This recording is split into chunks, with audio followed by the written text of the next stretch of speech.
지난주에 제가 교육자 수련회를 잘 다녀왔습니다. 여러분들 기도해 주시고 또 배려해 주셔서 우리 교육자들이 모두 함께 잘 다녀왔습니다. 우리 정구람 전사님이 교회를 지키시고 예배를 담당하시느라고 가지 못했지만 우리 다른 분들과 함께 가서 또 많은 은혜를 경험하고 돌아왔습니다. 그런데 저희가 우리 교육자 수련회를 가면서 여러 가지 교육자 해 내에서 조금 의논이 있었어요. 그게 뭐냐면 저희가 원래 수련회를 속초에서 강릉으로 옮기게 되었습니다.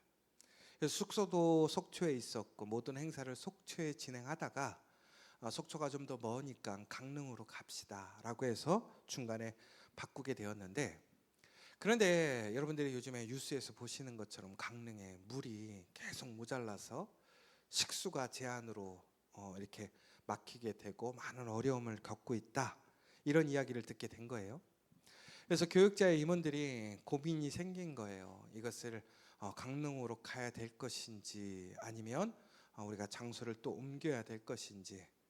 그런데 숙소는 이미 예약 취소가 불가능한 상황이었습니다. 그래서 저희가 결론을 내리기는 우리가 숙소는 강릉에서 하지만 모든 행사는 속초에서 하자. 왜 그러냐면 그렇게 사람들이 어려운 상황에 우리 교육자들이 아무리 좋은 취지라도 또 가면 또 경제적인 여러 가지 도움이 되기도 해요. 뭐 요즘 가장 큰 문제가 오히려 강릉에서는 사람들이 더 오지 않아서 많은 소상공인들이 어렵다라고 얘기를 하더라고요. 그런 측면도 있었지만 그래도 사람들이 어려워하는 상황 속에서 우리의 모습들이 혹 사람들의 시험이 될 수도 있고 또 잘못된 이야기가 될 수도 있기 때문에 우리가 최대한 조심하게 속초에서 행사들을 갖고 그리고 숙소는 강릉에서 하는 거로 그렇게 진행이 됐습니다. 그래서 그날 첫째 날 우리가 전체 그 속초에서 모든 행사들을 다 마치고 저녁에 숙소에 가서 이제 저녁 모임을 갖는 시간 앞에 우리 서기 목사님이 나와서 이제 광고를 하는데 이렇게 얘기를 했어요. 우리가 오늘 이 자리에 모인 것이 단순히 우리의 쉼을 얻기 위함도 있지만 더 나아가서는 오늘 이 강릉에 하나님께서 이스라엘의 엘리야를 통해 그러한 마른 땅에 단비를 내리셨던 것처럼 이곳에 단비를 내려주실 줄 믿습니다. 우리가 그러한 엘리야의 그러한 모습이 되기를 소망합니다. 이렇게 얘기를 했어요. 근데 저는 그 얘기를 딱 듣는 순간 속으로 웃으면서 그랬어요. 또 그러는구나. 우리가 이제 뭐 공치사 비슷하게 하는 그런 얘기인 거죠. 그러면서 저는 이제 그런 광고는 안 해요. 제가 속이라면 저는 그렇게 광고 안 해요. 왜 그러냐면 그러다 비 안 오면 어떡할 거야? 그렇잖아요. 이게 웃긴 게 뭐 해놓고 안 오면 그만이고 오면 땡큐고 이런 건 아니잖아요. 우리가 책임감이라는 게 있으니까, 우리의 말에 책임감이 있으니까. 거긴 다 목사님, 사모님, 전도사 이런 사람만 있는 자리에서 얘기를 하는 게, 그래서 그 시간에 다들 아멘 크게 한 거예요.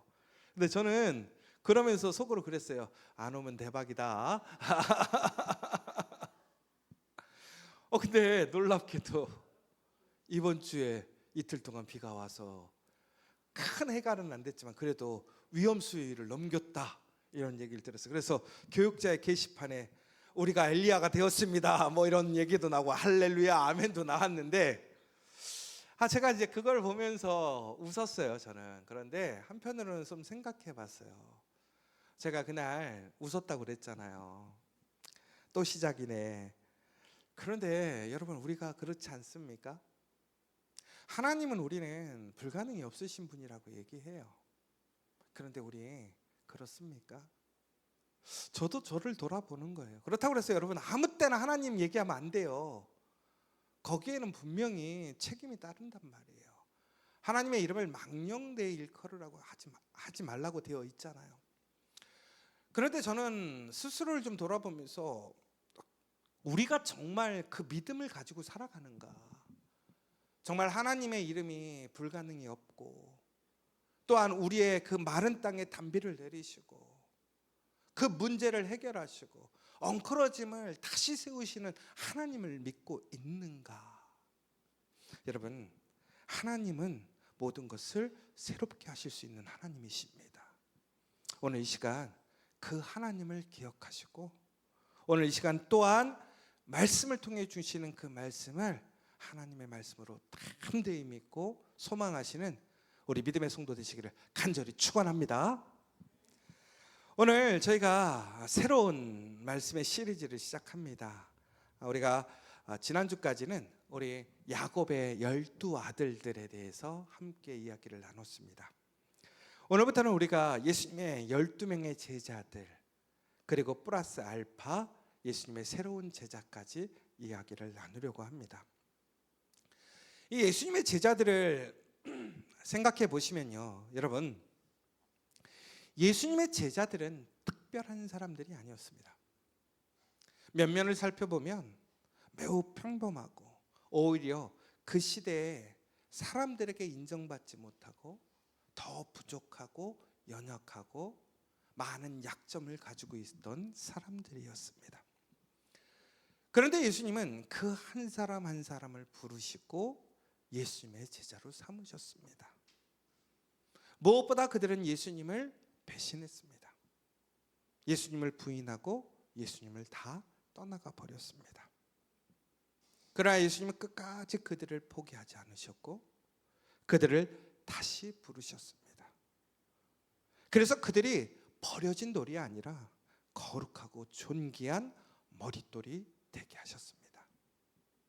오늘 이 시간, 특별히 이제 이어질 그 말씀의 시간들을 통해서 저는 여러분들이 버려진 돌이 아니라 머릿돌 되었음을 선포하고 믿는 여러분 되시기를 간절히 소망합니다. 여러분, 오늘 그 첫째 시간으로서 오늘 베드로에 대해서 이야기를 하려고 합니다. 여러분, 특별히 예수님의 12명의 제자들 중에 베드로는 우리와 가장 많이 닮은 것 같아요. 왜 그러냐면 베드로에게는 뜨거운 믿음이 있었습니다. 그런데 또 반대로 예수님을 실망시키고 배신했던 사람이기도 합니다. 베드로는 뛰어나지 않은 돌덩이에 불과한 사람이었습니다. 그의 이름 게바, 베드로는 반석이라는 이름입니다. 그런데 그의 이름을 거창하게 혹은 가치 있게 여겼을 때 반석인 것이지, 우리가 흔한 얘기로 하자면 돌덩이라는 거예요. 돌멩이라는 거예요. 여러분, 우리가 돌이 얼마나 흔하냐면 발에 치이는 게 돌이라고 얘기해요. 그만큼 존귀하지 않고 가치가 없게 여기는 게 돌이에요. 그런데 그 돌이요, 다듬어지고 정말 귀한 자리에 쓰여지면 그것이 머릿돌이 되는 거예요. 그런데 바로 그랬던 베드로가 진정한 반석이 되는 역사가 일어납니다. 누구 때문에? 예수님 때문에. 그래서 우리는 베드로를 통해서 나도 하찮은 돌덩어리고 그저 평범한 돌덩어리이지만 그 예수님을 통해 우리 가정이, 우리 일터가, 더 나아가서 내가 하나님의 머릿돌이 되었구나. 우리는 베드로를 통해서 우리는 다시 한번 볼 수 있게 된다는 거예요. 특별히 베드로는 완전히 실패했습니다. 무너졌습니다. 다시 회복 불가능의 상태까지 떨어지게 되었습니다. 여러분은 어쩌신지 모르겠지만 저는 나쁜 사람이든 좋은 사람이든 무너지는 거 별로 안 좋더라고요. 안타깝더라고요. 야, 저렇게 열심히 살았는데, 그동안 저렇게 수고하고 살았는데 이룬 것을 다 무너뜨릴 때, 가정도 마찬가지고 일터도 마찬가지고 관계도 마찬가지인 것 같아요. 저는 그래서 깨어지고 무너지는 거 그렇게 기뻐하는 사람은 아니에요. 그 사람이 악한 사람일지라도. 그런데 여러분, 이건 저의 마음만이 아닌 것 같아요.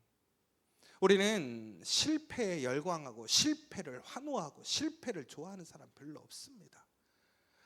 아무리 나쁜 사람이라도 아이고 불쌍하다, 아이고 안타깝다.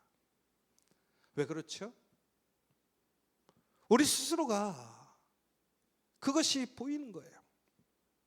그 실패가 끝이 아니었으면 좋겠다. 왜? 내 실패가 끝이 아니었으면 좋겠다라는 생각인 것이죠. 놀랍게도 그런데 베드로는 도저히 이제 다시 시작할 수 없고 회복할 수 없는 그 실패의 끝자락에서 그는 다시 돌아옵니다. 다시 시작하게 되고 더욱더 놀라운 존귀한 믿음의 반석이 되어집니다. 하나님의 영광을 나타내는 사람이 되고 복음의 상징이 되었습니다. 그래서 최후에는 어떻게 됩니까? 교회의 기초가 되고 교회를 세우는 반석이 됐잖아요. 여러분, 그리고 하늘의 문을 여는 키가 된다고 그랬어요. 얼마나 놀라운 일입니까? 치명적인 실수를 했고 실패를 경험했고 약점이 있는 사람임에도 불구하고 거기서 끝나지 않았단 말이에요. 다시 놀랍게 반석이 되었단 말이에요. 여러분, 그 이유가 무엇이었습니까? 베드로가 뛰어나서가 아니라는 것이지요. 변함없이 예수님이 그를 포기하지 않으셨다라는 거예요. 사랑하셨다라는 거예요. 그래서 베드로는 그 예수와 함께했고 그 실패는 다시 새로운 기초가 되었다라는 것입니다. 여러분, 우리는 실수할 수 있고 실패할 수 있고 무너질 수 있습니다. 그러나 오늘 우리가 다시 예수님과 함께 한다면, 예수님의 부름을 따라 나아간다면, 그 복음의 은혜대로 우리가 복음의 삶을 살아가게 된다면 우리의 실패는 새로운 시작의 반석이 될 줄 믿으시기 바랍니다. 여러분이 잘 아시는 것처럼 베드로는 너무나 평범한 갈릴리 어부였습니다. 길가에 굴러다니는 돌멩이와 같은 사람이었습니다. 그는 내세울 학벌도 없었고 집안도 없었고 재력도 없었고 그는 자랑할 만한 것이 없었습니다. 그는 매일매일 그저 하루하루 밥 먹고 살기 위해 치열하게 하루를 살아가는 그러한 우리와 같은 사람이었습니다. 대부분의 사람들이 열심히 살아요. 그런데 그 열심히 살아가는 게 무엇인가 큰 비전이나 소망을 이루고 내가 무엇인가를 이루려는 그러한 목적을 향해 나아가기보다는 그저 매일매일 하루의 삶을 그저 살아가기 위해 살아가는 모습이 대부분이에요. 바로 이러한 사람이 시몬 베드로였다라는 것입니다. 그런데 놀랍게도 예수님께서 그 베드로를 찾아오셨어요. 여러분, 예수님의 제자들의 특징, 예수님의 제자가 될 수 있었던 그 특징이 뭐였느냐? 첫 번째, 그들의 인간적인 특징, 환경적인 특징이 아니었습니다. 그 첫 번째 조건은 뭐였냐? 예수님이 찾아가셨다라는 것입니다. 예수님의 제자들이 예수님의 거룩한 머릿돌이 될 수 있었던 이유, 그들의 삶의 변화, 새로운 시작, 새로운 능력으로 변화될 수 있었던 것은 바로 예수님이 그들을 찾아가셨다라는 것입니다. 여러분, 이것이 축복이고 은혜고 이것이 놀라운 능력의 시작이라는 거예요. 여러분, 오늘 동일하다라는 거예요. 오늘 예수님이 오늘 여러분을 찾아오셨다라는 거예요. 그 놀라운 제자들의 그 변화와 역사가 오늘 예수님을 통해서 시작되었던 것처럼 오늘 예수님을 믿는 여러분 가운데 그 풍성한 능력이 일어날 줄 믿으시기 바랍니다. 그런데 놀랍게도 예수님이 그 베드로를 찾아와서 뭐라고 얘기하시냐면, 내가 요한의 아들 시몬이니 장차 게바가 될 것이다. 여러분, 아까 계속 말씀드리는 게 있어요. 이 시몬은 돌덩이에 불과한 돌멩이에요. 그런데 예수님이 그 베드로를 무엇이라고 부르십니까? 돌멩이가 아니라 반석이라고 부르시는 거예요. 그의 능력으로 반석이 된 것이 아니라 예수님이 찾아오셔서 그를 반석이라 말씀하셨더라는 거예요. 여러분, 예수님께서 우리에게 말씀하시는 대로 여러분이 그렇게 될 줄 믿으시기 바랍니다. 여러분, 그런데 놀랍게도 특별히 예수님은 오늘 그에 대해서 모든 것을 알고 계시더라는 거예요. 여러분, 이것은 단순히 예수님이 신통한 능력을 가지고 계셔서 그의 모든 내러티브, 히스토리를 알고 있는 것이 아니라는 거예요.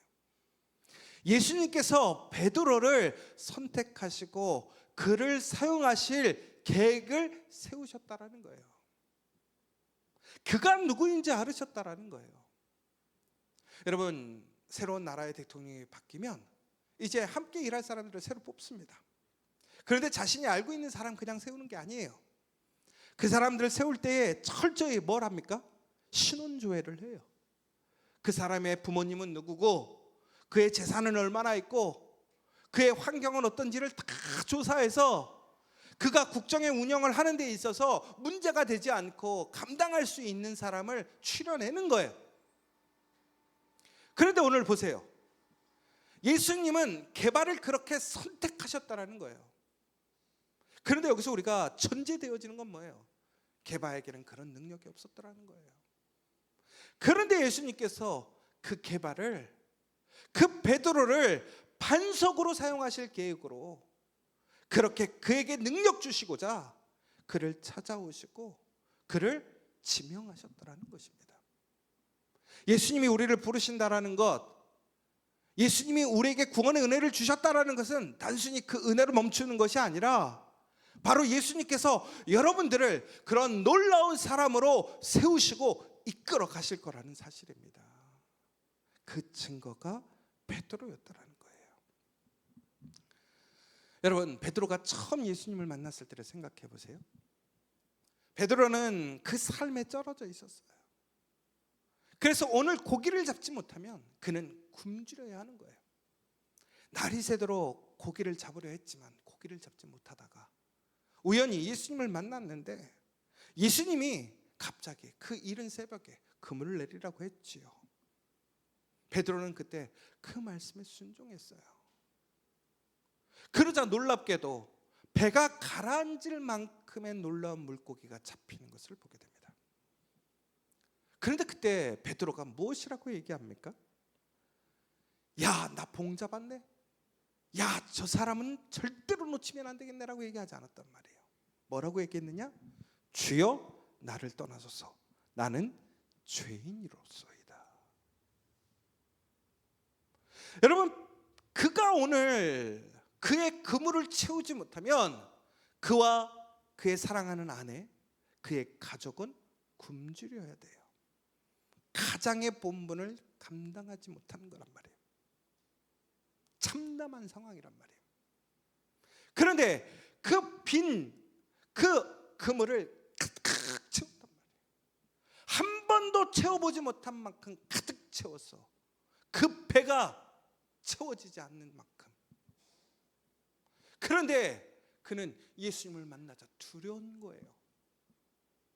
그가 사람이 아니라고 생각한 거죠.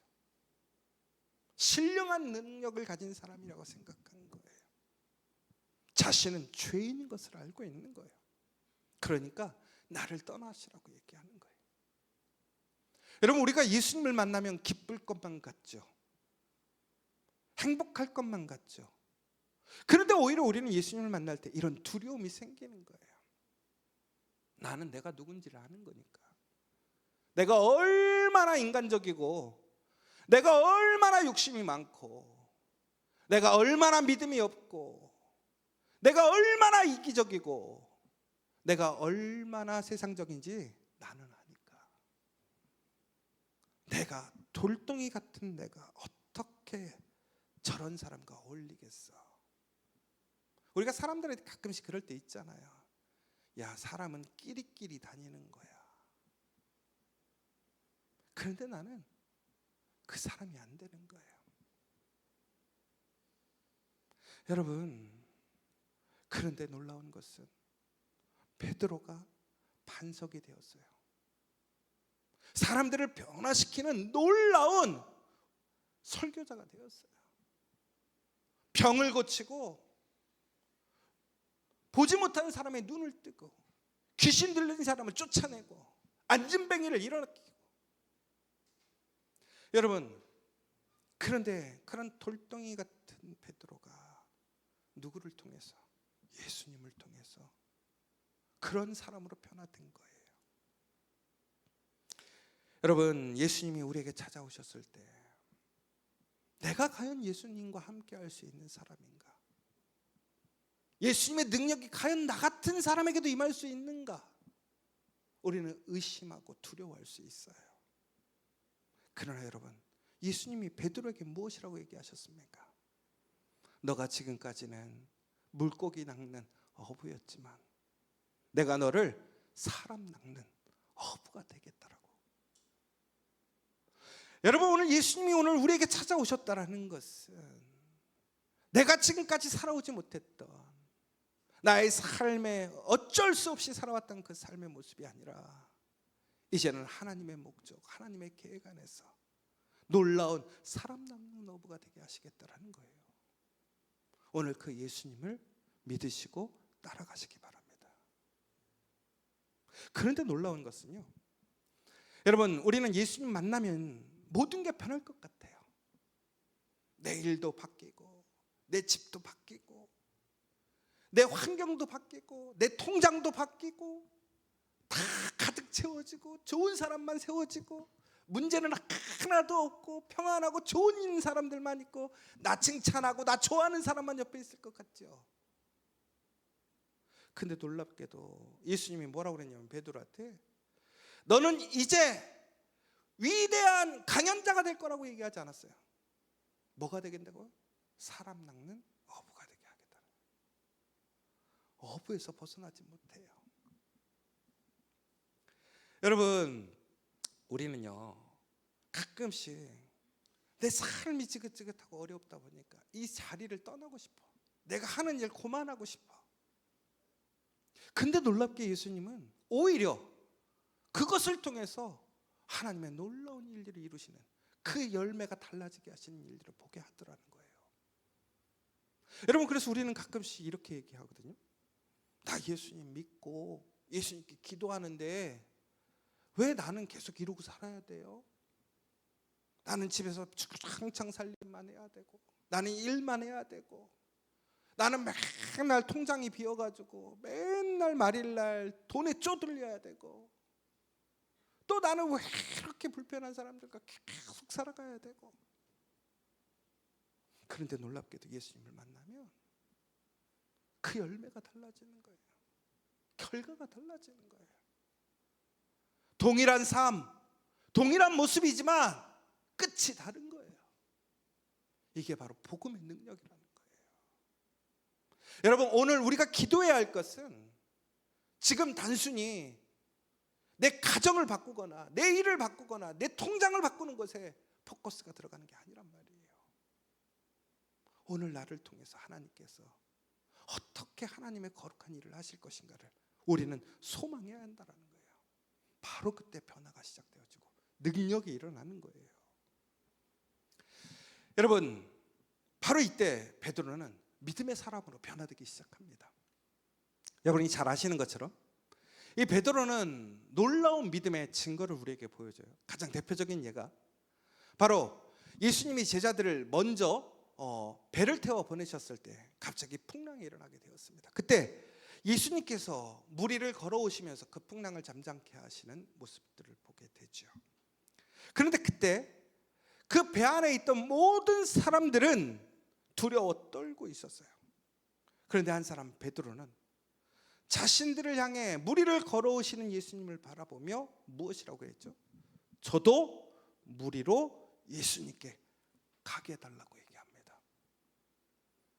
근데 놀랍게도 베드로는 그 믿음대로 물 위를 걸어가게 됩니다. 그런데 종국에는 빠졌어요. 왜 그랬죠?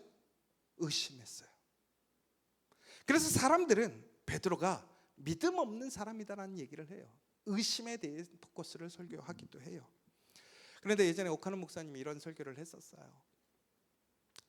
여러분, 누가 진짜 믿음 있는 사람입니까? 그 침몰 직전에 흔들리는 배에서 안절부절 못해서 부르짖고 있는 상황 속에서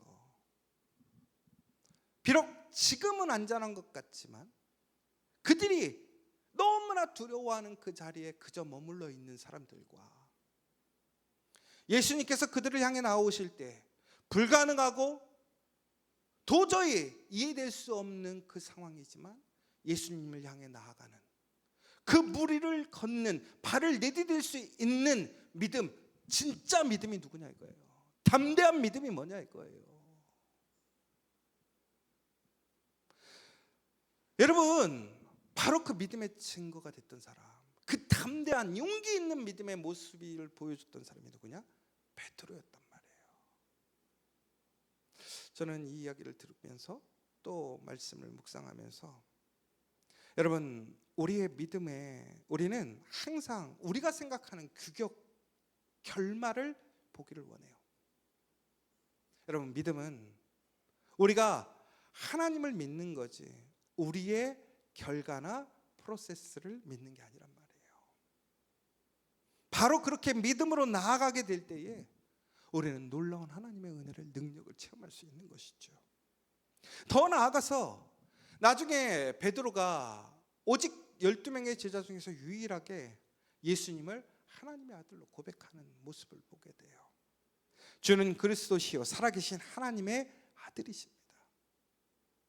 예수님의 12명의 제자들은 예수님과 동고동락하고 예수님의 능력을 체험하고 예수님의 놀라운 말씀으로 가르침을 받았어요. 그럼에도 불구하고 그들은 예수님이 누구신지를 온전히 고백하지 못했어요.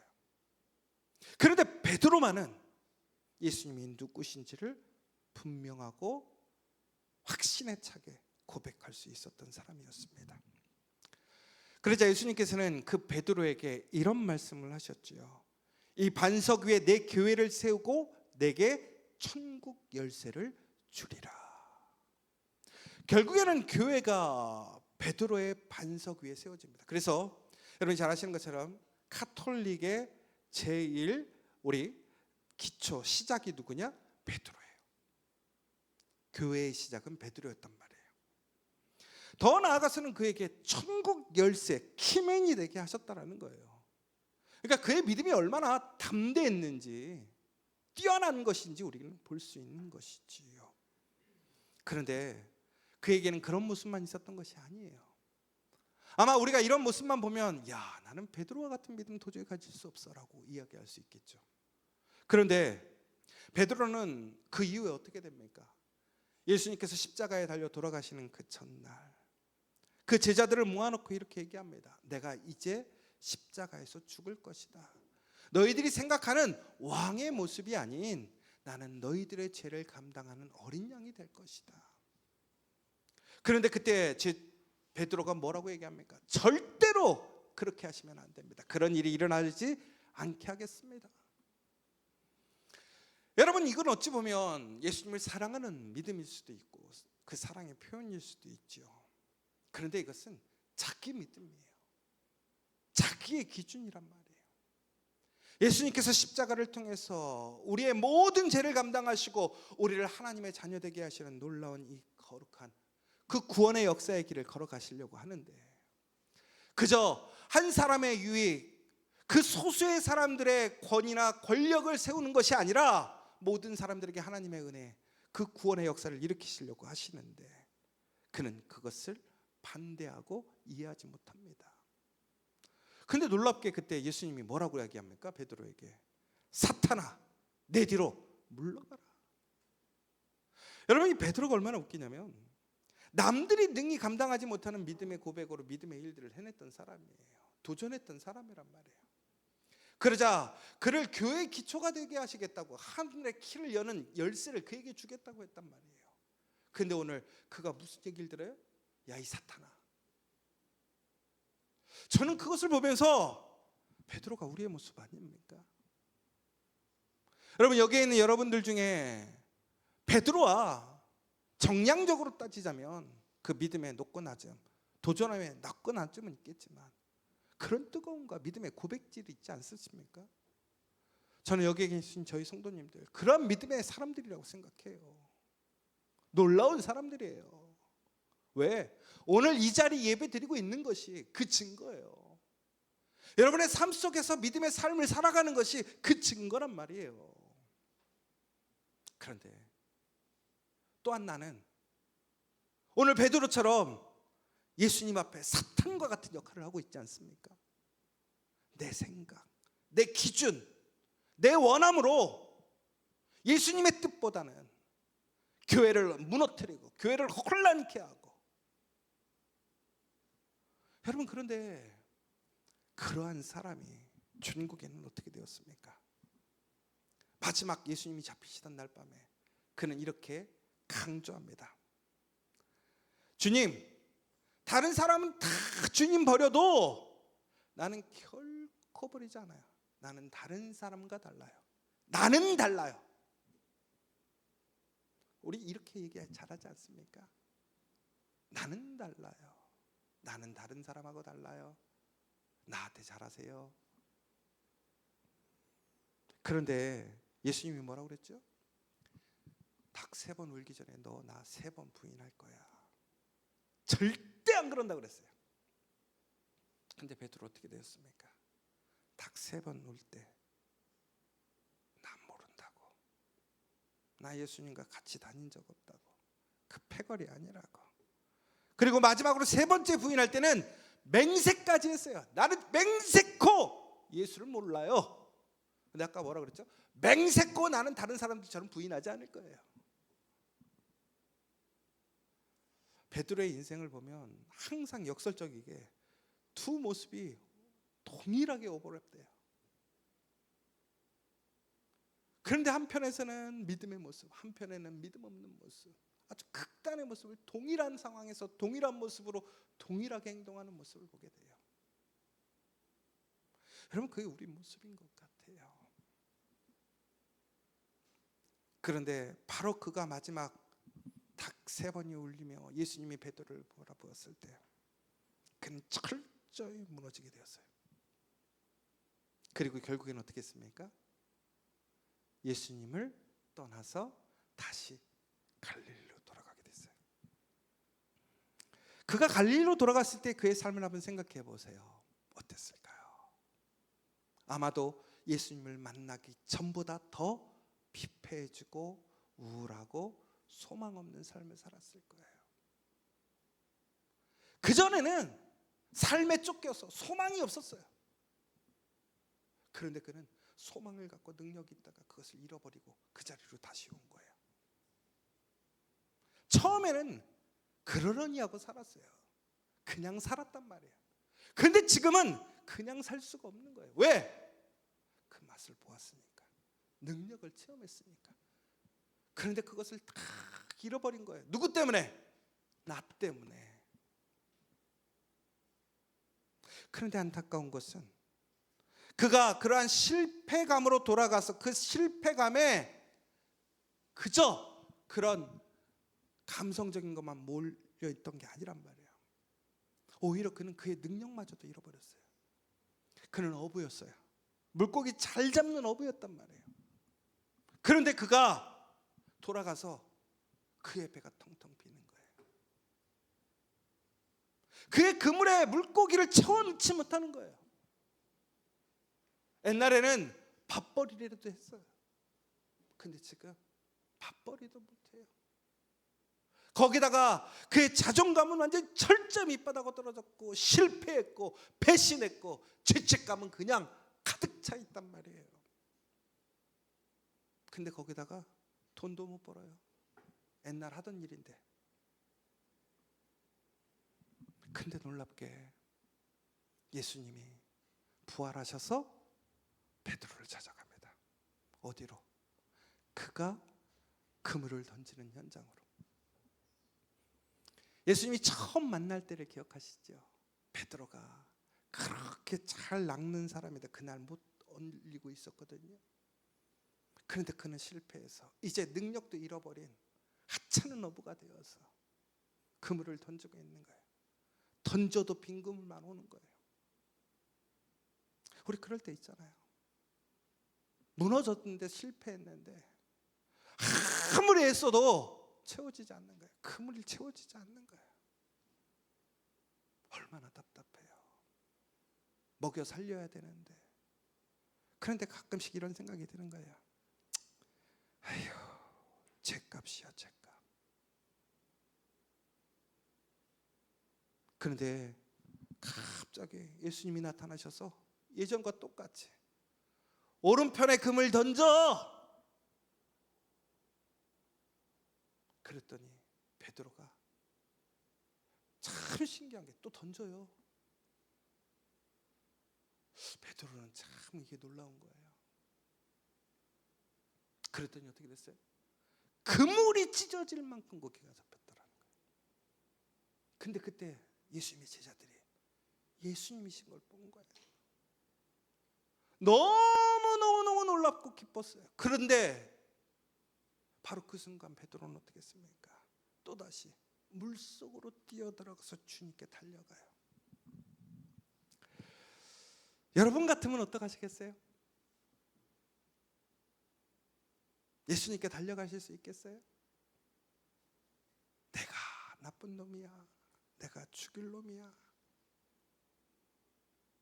미안한 마음이 있고 무엇인가 봉합되지 않은 상처가 있을 때 사람에게 달려가는 거 쉽지 않아요. 근데 베드로는 놀랍게도요, 이게 베드로의 성격의 특징이에요. 이게 행동하고 까먹어요.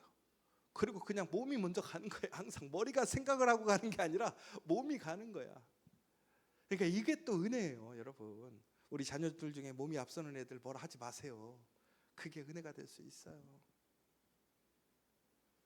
그런데 예수님이요, 그때 놀라운 장면을 보여주시는데 뭐냐면 숯불을 피워놓고 있었어요. 그렇죠?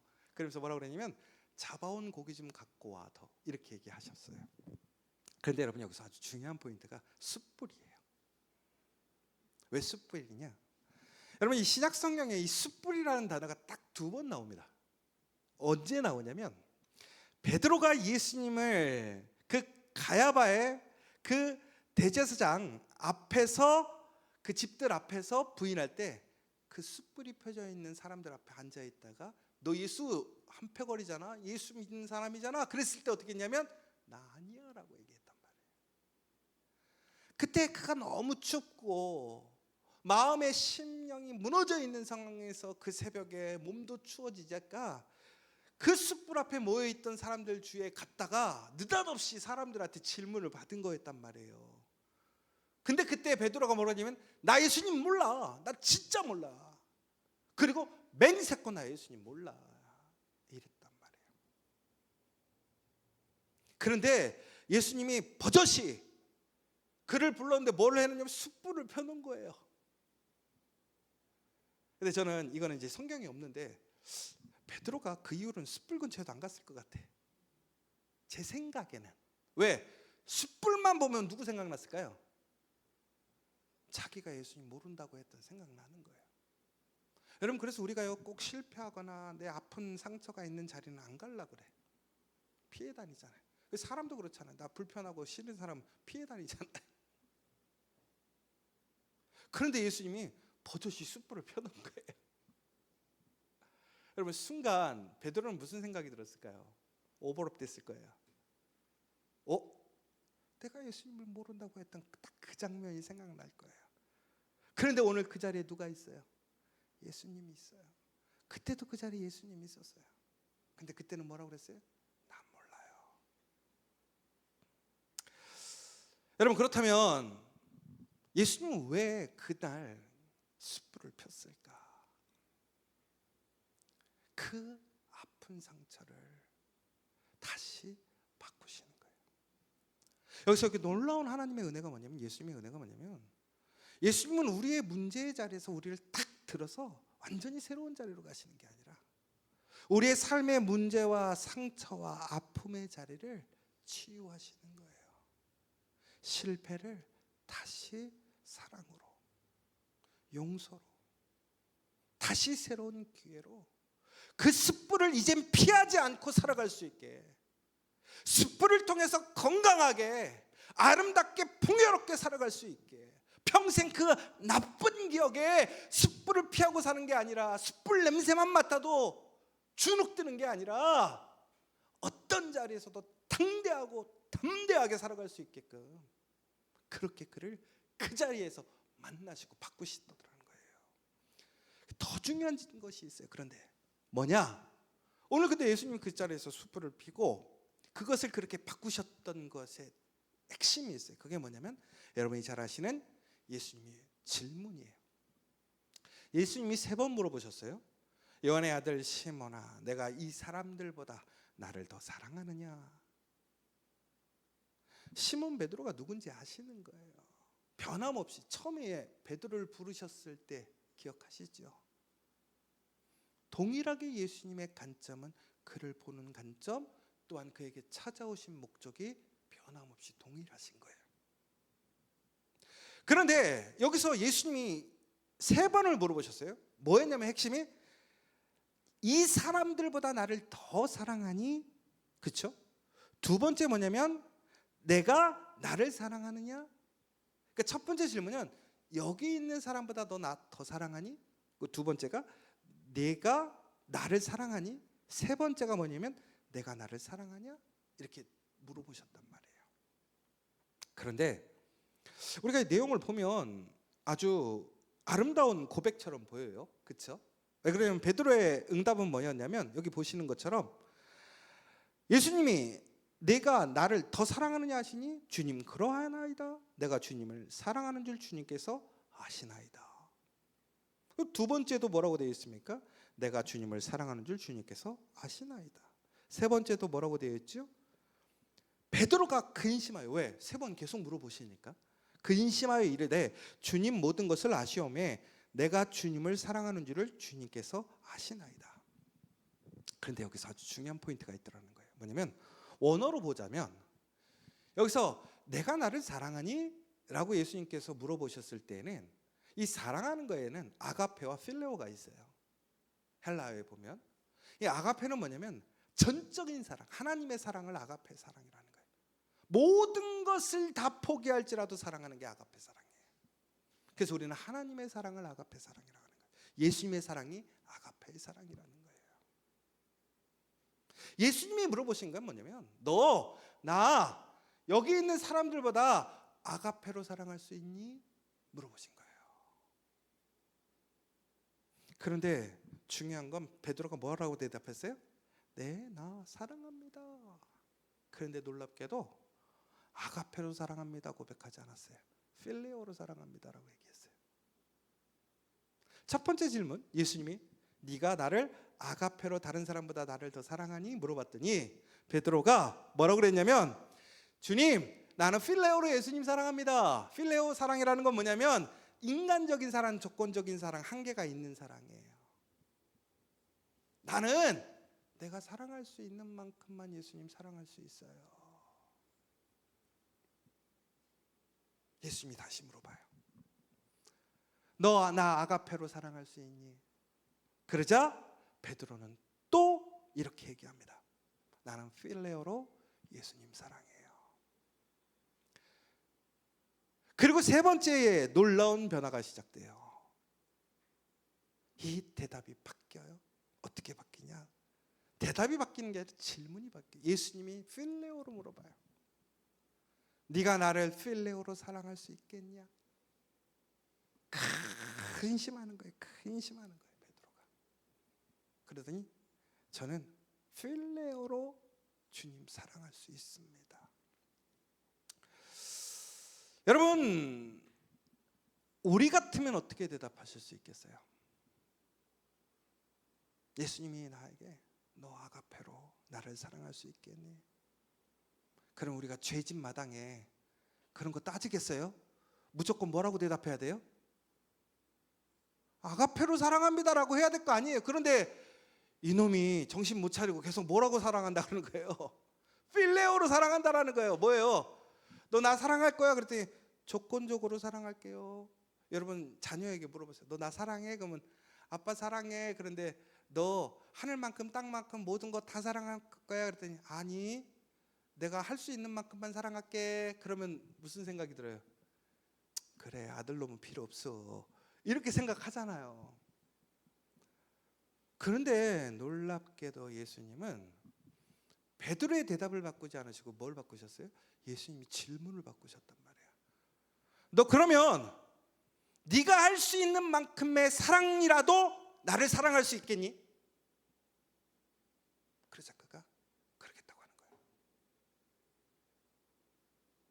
그러면 우리 같으면 어떡하겠어요? 너 탈락. 그런데 예수님은 뭐라고 그러셨어요? 놀랍게도 사명의 죄임이 생겨져요. 내 어린 양을 먹이라, 내 양을 치라, 내 양을 먹이라. 어떻게 이렇게 할 수 있냐는 거죠.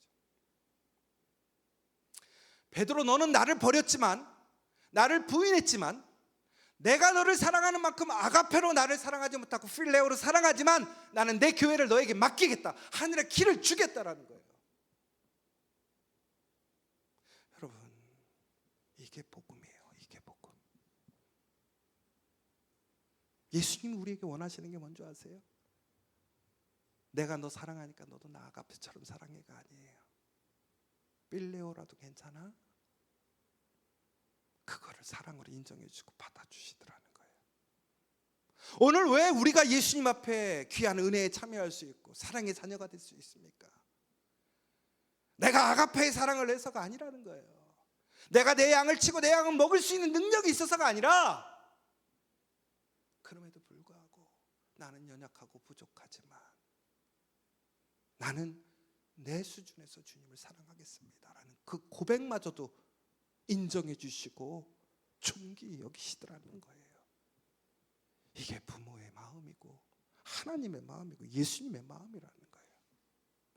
오늘 여러분들이 오늘 예수님을 따라가는 길이 만만치 않아요. 너 나 사랑할 수 있겠니? 예수님이 원하시는 대답이 뭐예요? 필레오라도 사랑할 수 있으면 따라가겠습니다. 그것을 원하시는 거예요. 그 사람에게 놀라운 복음의 역사, 은혜의 역사, 그 돌덩이가 이제는 반석이 되는 역사가 시작되는 거예요. 사랑하는 여러분, 오늘 베드로가 놀라운 새로운 출발을 할 수 있게 되었던 것은 변함없는 예수님의 사랑과 그의 수준에 맞는 그 사람을 수용해 주셨던 마음이란 말이에요. 여러분, 우리가 오늘 그 예수님을 닮아간다면, 그 은혜 안에 있다면 우리 또한 예수님과 같이 아가페가 아닌 필레오의 사랑이라도 주님께로 돌아오고자 하는 사람이 있다면 그 사람을 향해 우리는 우리의 마음을 열고 수용해 줄 수 있고 사랑해 줄 수 있는 사람 되길 원합니다. 왜요? 우리가 그 사랑을 받은 사람이니까. 여러분, 전국에는 베드로의 실패는 끝이 아니라 오늘 다시 새롭게 시작하는 기초가 되었습니다. 그리고 그 사랑이 사명을 만들게 되었습니다. 오늘 여러분, 그 작은 사랑일지라도 부족한 사랑일지라도 주님께서 기쁘게 받으심을 기억하시기 바랍니다. 저는 베드로의 이것이 바로 겸손이라고 생각해요. 그전 같았으면 어떻게 했어요? 남들은 배신해도 나는 배신하지 않습니다라고 얘기했던 베드로가 왜 고민했겠어요? 자신의 한계, 부족함을 아는 거예요. 능력을 알게 된 거예요. 하나님이, 예수님이 우리에게 원하시는 것은 우리가 못 지킬 거 거창하게 말로 하는 거 원하시는 게 아니라 진실한 거예요. 나의 한계, 부족함은 누가 채워주시는 거예요? 하나님이 채워주시는 거예요. 그러나 우리에게 원하시는 것은 그럼에도 사랑합니다. 나의 모습에서 사랑하겠습니다. 여러분, 우리의 문제를 해결하는 것은 그거예요. 문제를 본질적으로 해결하는 게 아니라 내가 알 수 있는 그 사랑으로 시작하는 거예요. 거기에서 역사가 시작되어지는 거예요. 풀리지 않은 문제, 막힌 것, 어려운 것, 그 시작은 바로 내가 알 수 있는 사랑, 그 작은 사랑부터 시작할 수만 있다면 우리에게는 놀라운 변화와 은혜가 시작됨을 믿으시기 바랍니다. 여러분, 기억하십시오. 오늘 이 시간 여러분을 그렇게 부르신다라는 거. 우리 예전에 그런 프로가 있었잖아요. 지금도 하는 것 같아요. 우리 아이가 달라졌어요. 그렇죠? 결론은 뭐냐면 달라져야 우리 아이가 달라졌어요잖아요. 자, 저는 오늘 이렇게 질문 드리고 싶어요. 여러분, 오늘 베드로가 예수님을 만난 이후에 달라졌어요. 이젠 돌덩이가 아니라 반석이 되었는데 그 반석의 삶을 살아가요. 그리고 중국에는 그 베드로는 어떻게 됐습니까?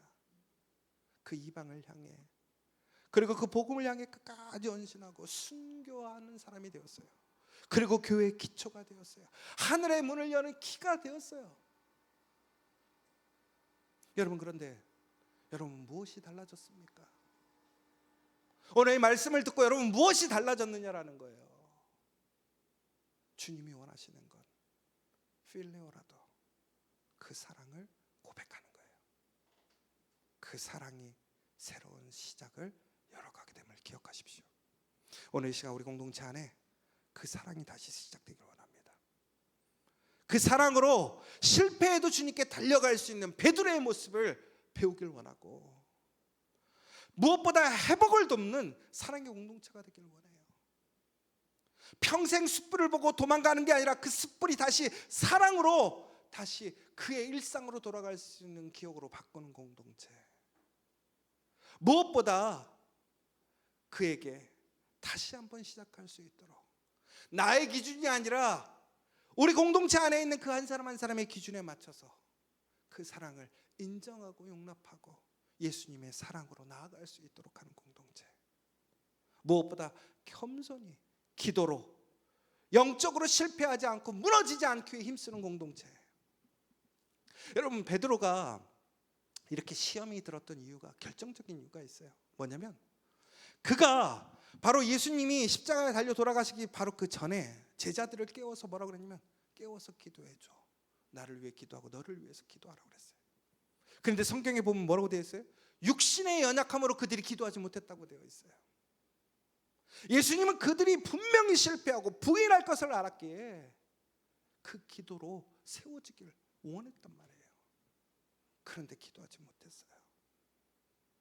여러분, 그 실패의 원인을 안다면 막아야죠.